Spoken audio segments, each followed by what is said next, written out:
La Première présente.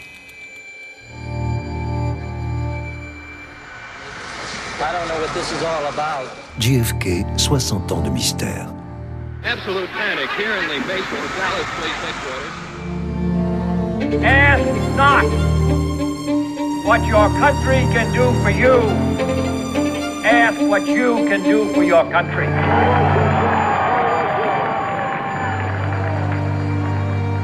Épisode 5. Autopsie.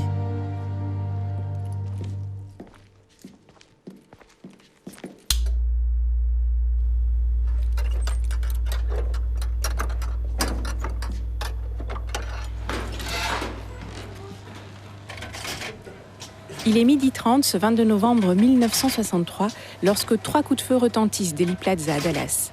Le président John Fitzgerald Kennedy est mortellement blessé et il succombe 30 minutes après la fusillade. Selon le rapport du FBI, il y a 40 clichés de l'autopsie, 22 en couleur, 18 en noir et blanc. Earl Warren, le président de la Cour suprême et de la commission d'enquête, a vu les photos. Elles sont si épouvantables qu'il a du mal à fermer l'œil plusieurs nuits d'affilée. Le pire, c'est la tête, fendue, quasiment béante. Le crâne est désintégré. Alors Warren décide de les mettre sous clé pour toujours. Nul n'aura le droit de les voir, pas même les membres et le personnel de la commission. Il ordonne que toutes les photos de l'autopsie ainsi que toutes les radiographies soient envoyées au département de la justice où elles seront sous le contrôle de Robert Kennedy.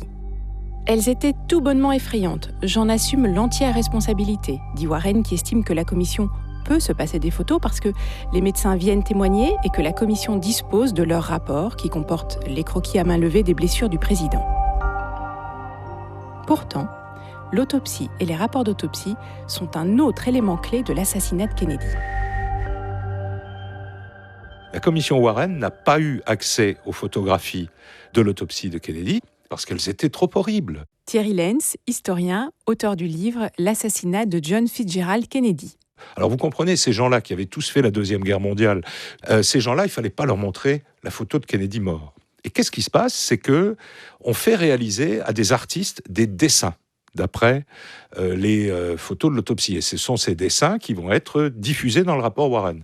Et on s'aperçoit, quand on a récupéré les photographies 15 ans plus tard, on s'aperçoit que les dessins ne correspondent pas aux photographies, que les impacts de balles ne sont pas situés au même endroit, et que sur les photos de l'autopsie, il y a des éléments extérieurs qui sont placés sur des parties du corps de Kennedy.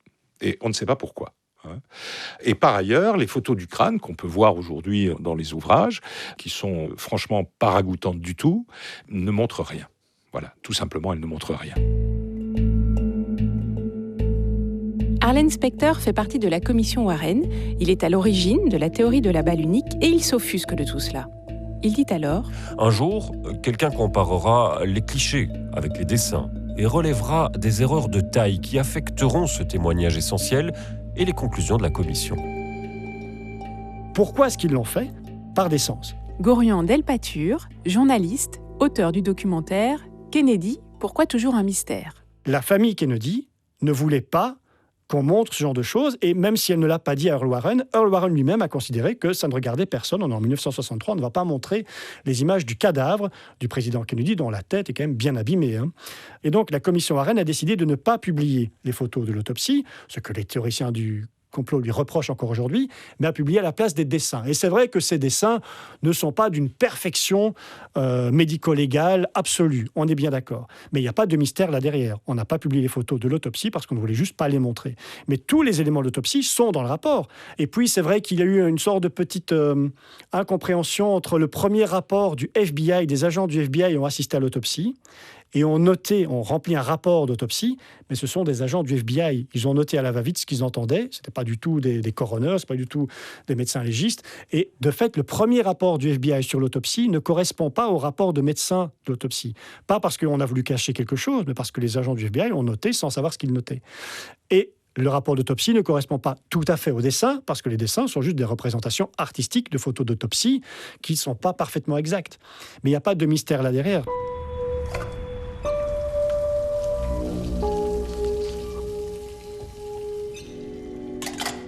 Mais que disent ces rapports d'autopsie ? Comment est-elle réalisée ? Où ? et par qui.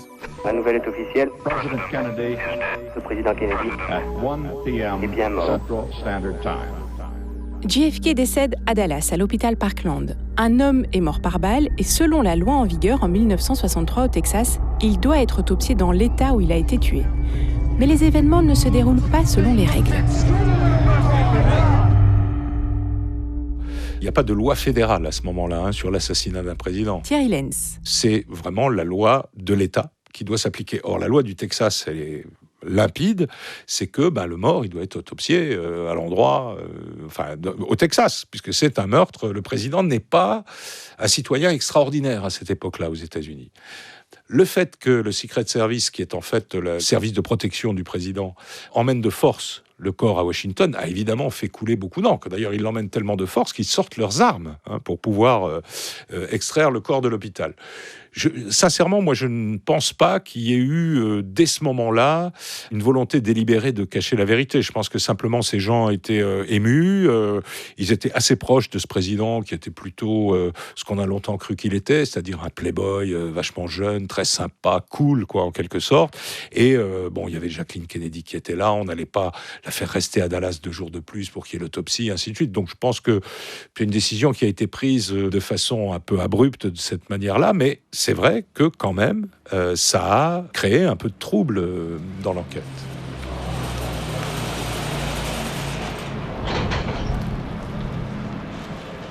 Normalement, comme le président est mort à Dallas, le corps devait rester à Dallas. Goriandel Pature. Mais les agents du Secret Service, eux, ne veulent pas du tout que leur président, même mort, reste à Dallas. Il est hors de question que le corps de leur président reste là dans la ville qui vient de l'assassiner.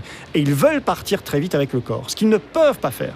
Et les deux groupes vont s'opposer et presque se battre. Il faut imaginer cette scène surréaliste dans les salles des urgences de l'hôpital de Parkland.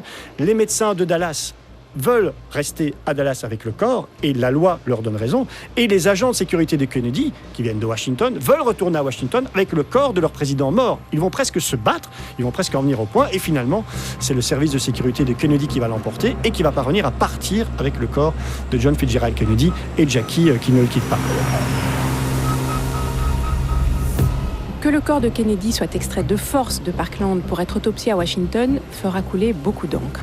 Les conspirationnistes y voient la preuve qu'on veut délibérément dissimuler la vérité.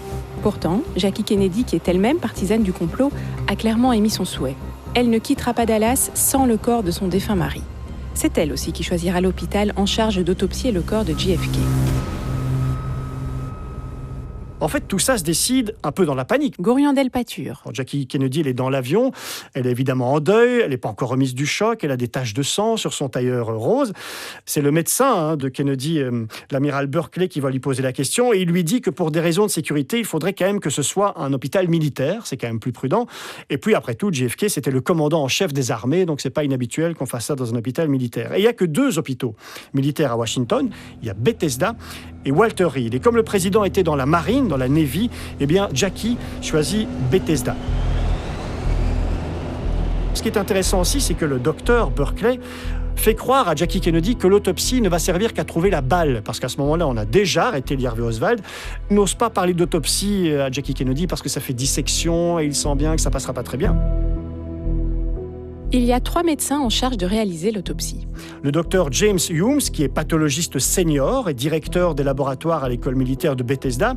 Il est assisté de Thornton Boswell, qui lui est pathologiste en chef de Bethesda. Et il y a aussi le docteur Fink, qui lui est le chef de la branche des pathologies des blessures par balle de l'Institut des pathologies des forces armées. Donc ce sont quand même des gens qui savent un peu ce qu'ils font. That's the president of the United States, and we are taking him back to Washington. Dans le film JFK, la fiction d'Oliver Stone, sortie en 1991, il y a une foule de personnes autour de la dépouille présidentielle. Des militaires haut gradés, des agents de la CIA et du FBI, plein de personnes dont la présence n'est absolument pas requise et qui nuisent délibérément au travail des légistes. Mais qui était réellement présent ?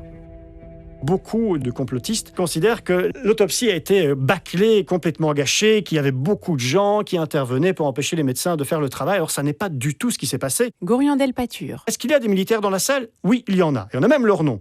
Parce qu'il y a 2 agents du FBI qui étaient présents, les agents O'Neill et Siebert, et ils ont noté les présences. Et il y avait 4 militaires dans la salle. Mais qui sont ces militaires ? Déjà, il y a l'amiral Galloway, qui est en fait le commandant de l'hôpital. Il y a l'amiral Berkeley, qui est le médecin personnel de JFK. Il y a le général McHugh, qui est l'attaché militaire de Kennedy. Et il y a le général-major Well, l'officier de Washington, que l'agent du FBI O'Neill a d'ailleurs jeté dehors parce qu'il voulait trop souvent rentrer dans la salle. Donc voilà les fameux militaires qui sont là et ils sont nécessaires. Ce sont des gens qui sont liés à la médecine ou à l'hôpital. Donc rien de louche, rien de suspect là-dedans. Selon le rapport du FBI, on sait précisément qui assiste à l'autopsie. Il y a 2 agents du FBI, il y a 3 agents du Secret Service, donc le service de sécurité de Kennedy, il y a 14 membres du personnel médical, dont le photographe médical, il y a 3 autres médecins qui arrivent ensuite, plus 4 autres personnes, dont celle qui doit taper les reçus du FBI, et puis il y aura les 4 employés des pompes funèbres à la fin pour emmener le corps de Kennedy, donc 30 personnes au total, mais qui ne sont pas là tout le temps. Mais 30 personnes dont les présences sont absolument justifiées, et pas de militaires au placés qui sont là de manière confidentielle, qui interviennent dans l'autopsie. Ça n'est pas du tout vrai, ça ne s'est pas du tout passé comme ça. Manquement, incohérence, travail bâclé, l'autopsie est loin de convaincre la majorité. Pire même, elle alimente l'idée que l'État veut cacher des éléments. Et si l'État cherche à dissimuler des preuves, c'est qu'il y a un complot de taille qui est à l'origine de la mort de JFK.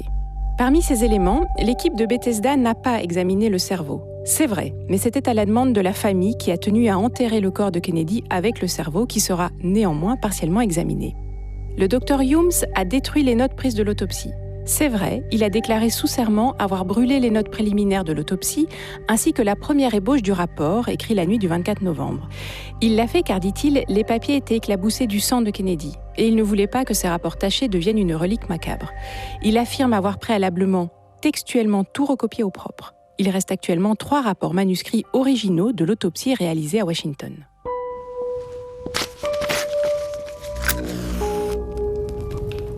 D'autres actes manqués sont reprochés à l'équipe de pathologistes de l'hôpital Bethesda. Jackie Kennedy, elle a spécifiquement demandé une autopsie limitée. Gorion Delpatuр est journaliste et partisan de la version officielle. Dans les théories du complot, on imagine tout le temps que l'armée, les militaires ont tout fait pour qu'on limite l'autopsie au maximum, que le FBI, évidemment complice du complot, a tout fait pour qu'on fasse une mauvaise autopsie. C'est exactement l'inverse qui se passe. En fait, la famille de Kennedy veut une autopsie très rapide, pas beaucoup de temps. Il faut surtout que le corps soit intact. C'est une famille catholique. Le corps doit être respecté dans son intégrité physique. Donc, il ne faut pas abîmer plus le corps. C'est l'armée et le FBI qui vont demander au contraire qu'on fasse une autopsie sérieuse pour qu'on sache exactement ce qui s'est passé. C'est un élément pointé par Thierry Lenz dans son livre John F. Kennedy. L'historien est sceptique sur plusieurs éléments qui, légitimement, posent question. Cette autopsie, elle est faite un peu n'importe comment, il faut quand même le dire. Le moindre étudiant en sciences criminelles sait bien que, dans une affaire criminelle, la provenance des tirs est essentielle. Or, avec un corps mort qui n'est plus sur le champ de tir, on suit la trajectoire de la balle à l'intérieur du corps qui donne un angle. Et là, ça par exemple, ça n'a pas été fait. Le journaliste Gorion Delpatuр expose une raison qui pourrait expliquer ce manque. Ils n'ont pas déterminé l'angle de la balle dans le corps. Et c'est vrai qu'encore une fois, que la famille de JFK voulait limiter au maximum la dissection et la mutilation du corps. Humes, il utilise son doigt pour voir jusqu'où le trou va, et il va pas très loin. Fink, ensuite, utilise une tige en métal, et il va un peu plus loin, et les deux observent une trajectoire descendante, qui confirmait bien un tir venant du 5e étage du dépôt de livres scolaires. Et puis, ils essayent de trouver une blessure de sortie. Donc Fink retourne le corps, et là, c'est vrai que Fink observe une trachéotomie. Les médecins de Bethesda ne savent pas qu'à Parkland, les médecins ont pratiqué une trachéotomie dans la blessure au cou, la fameuse blessure par laquelle la balle est ressortie du corps du président. Alors, comme les légistes de Bethesda ne voient que la trachéotomie, ils ne voient pas de blessure de sortie. À l'autopsie, on se demande alors où est passée cette fameuse balle. Alors on passe le corps au rayon X et on ne trouve pas de balle. Donc ça reste un mystère, et c'est vrai que c'est une des erreurs de l'autopsie, c'est qu'ils n'ont pas trouvé la blessure de sortie. Mais quand les médecins de Bethesda apprennent qu'on a retrouvé une balle à Parkland, cette fameuse balle unique, ils se disent, ok, voilà, cette balle, elle a été arrêtée dans le corps, après être entrée dans le dos, et elle est retombée lors d'un massage cardiaque. Donc ils imaginent que cette balle qu'on a retrouvée est sortie du dos du président. Et là, évidemment, ils se trompent. Ce qu'ils ne savent pas, c'est que cette balle est sortie du corps de Connally. Mais pour eux, c'est logique. Et le lendemain, Humes, d'ailleurs, va appeler le docteur Perry à Parkland. Donc on le reproche de ne pas l'avoir fait, mais il l'a fait. Il appelle le docteur Perry à Parkland, qui lui a dit à ce moment-là qu'il y avait une blessure au cou qui avait été élargie pour la trachéotomie. Et donc, il se dit que c'est peut-être de là qu'est sortie la balle qu'on a retrouvée. Elle est rentrée dans le dos et ressortie par cette blessure dans le cou qui a été déformée par une trachéotomie, et donc ils n'ont pas étudié lors de l'autopsie. L'angle de la trajectoire de la balle sortie par le cou du président est entré dans son dos.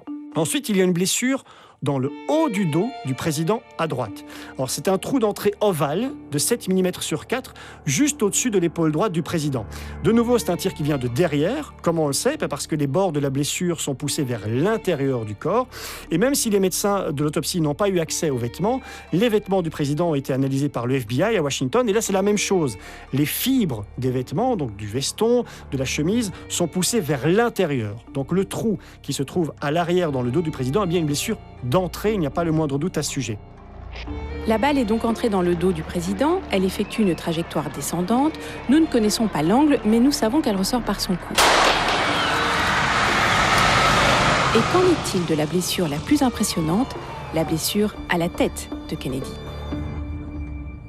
Quand le corps est arrivé à l'hôpital de Bethesda, les 3 médecins, Humes, Boswell et Fink, se sont d'abord intéressés à la blessure à la tête. C'est évidemment la blessure principale, celle qu'on voit au début. Ils ont constaté un trou d'entrée de 6 mm sur 15 à l'arrière droit du crâne de Kennedy, tiré de derrière et au-dessus du président. Comment ils savaient que c'était une blessure d'entrée qui venait donc de derrière ? Eh bien parce que les bouts d'os qui entourent le trou du crâne entraient vers l'intérieur du crâne. C'est bien la preuve que la balle venait de derrière, puisque c'est une blessure d'entrée. Il y avait d'autres preuves médicales aussi sur le parcours de la balle. Il y a 17 pathologistes qui ont ensuite examiné les rayons X et les photos de l'autopsie. Ils sont tous d'accord. La blessure qui se trouve à l'arrière du crâne de Kennedy est bien une blessure d'entrée. Ensuite, il y a la blessure de sortie. Ça, c'est un trou irrégulier de 13 cm dans la zone pariétale, s'étendant dans les zones temporales et occipitales. Qu'est-ce que ça veut dire ? C'est l'avant-droit du crâne. La balle entrée par l'arrière a fait exploser l'avant-droit du crâne en sortant de la tête.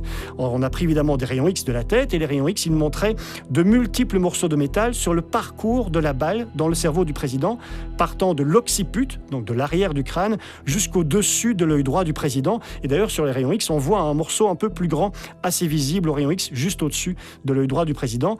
Il n'y a aucun morceau de métal du côté gauche du crâne. Pourtant, si le tir était venu de face, il aurait dû y en avoir. Il n'y en a pas du tout. Donc voilà pour l'analyse, pour l'autopsie de la partie de la blessure à la tête, et tout le monde a reconnu que l'autopsie avait été bien faite de ce côté-là. Il y a un certain nombre de choses à l'autopsie qui ne collent pas du tout à ce que décrivent les médecins de Dallas et ce que vont constater les médecins de l'hôpital Bethesda. Thierry Lenz est historien, il se questionne par rapport à la thèse officielle. À un moment donné, les médecins décrivent les impacts sur le corps de Kennedy.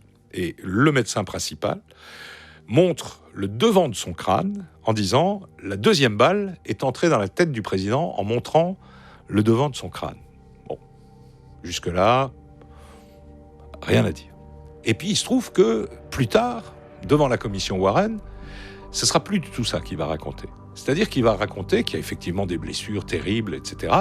Et que, ma foi, oui, la balle est peut-être entrée par derrière. Alors, il ne sait pas. Finalement, elle est peut-être entrée par derrière et pas par devant.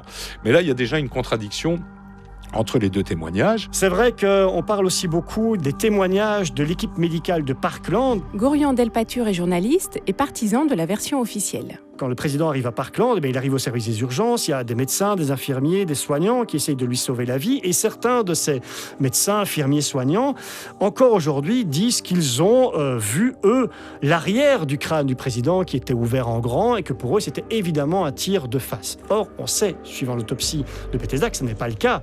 La blessure énorme est à l'avant du crâne et pas à l'arrière. Non seulement les médecins de Parkland n'étaient pas pathologistes, mais en plus, ils n'étaient pas chargés d'autopsier Kennedy, mais bien de tenter de lui sauver la vie. Il est évident que dans une telle urgence, ils ne retournent pas le corps pour commencer à détecter les impacts d'entrée, de sortie, ni définir des trajectoires de balles. Contrairement à la mission des médecins de Bethesda, celle des médecins de Parkland était de sauver le président américain. Le docteur Humes, de Bethesda, se dira très agacé des remises en doute incessantes de leur rapport d'autopsie. En 1963, nous avons prouvé, lors de l'autopsie, que le tir fatal était bien entré à l'arrière de la tête du président. Je suis fatigué des attaques des gens qui sont extrêmement ignorants des faits scientifiques concernant le décès du président. Même le HSCA en 1978-1979, qui a été très critique pour le déroulement, partage les conclusions de l'autopsie de 1963. 11 radios au rayon X, 22 photos en couleur, 18 photos en noir et blanc, un rouleau de 120 films contenant 5 expositions. Tout ça a été pris lors de l'autopsie de 1963, et tous ces documents existent et ont pu être consultés par tous les pathologistes qui ont ensuite travaillé pour les différentes commissions et qui sont tous arrivés aux mêmes conclusions que l'autopsie de 1963. Certains manques, incohérences du dossier interrogent légitimement. L'autopsie, qui est une pièce maîtresse de l'enquête, n'a pas fini d'alimenter les théories conspirationnistes, parfois les plus farfelues. Certains manques ou incohérences du dossier interrogent légitimement. C'est que l'autopsie, une pièce maîtresse de l'enquête, n'a pas fini d'alimenter les théories conspirationnistes, parfois les plus farfelues. Les contradictions entre les déclarations des médecins de Parkland et de Bethesda ont conduit un certain David Lifton, un auteur américain, à conclure à un maquillage du cadavre du président. Selon lui, à Dallas, avant d'embarquer à bord d'Air Force One, le corps aurait été subtilisé du cercueil pour être emmené en hélicoptère à Bethesda. Et là, les médecins militaires auraient masqué les blessures pour qu'on ne déniche jamais les véritables assassins. Mais qui aurait pu en vouloir à JFK au point de fomenter son assassinat ?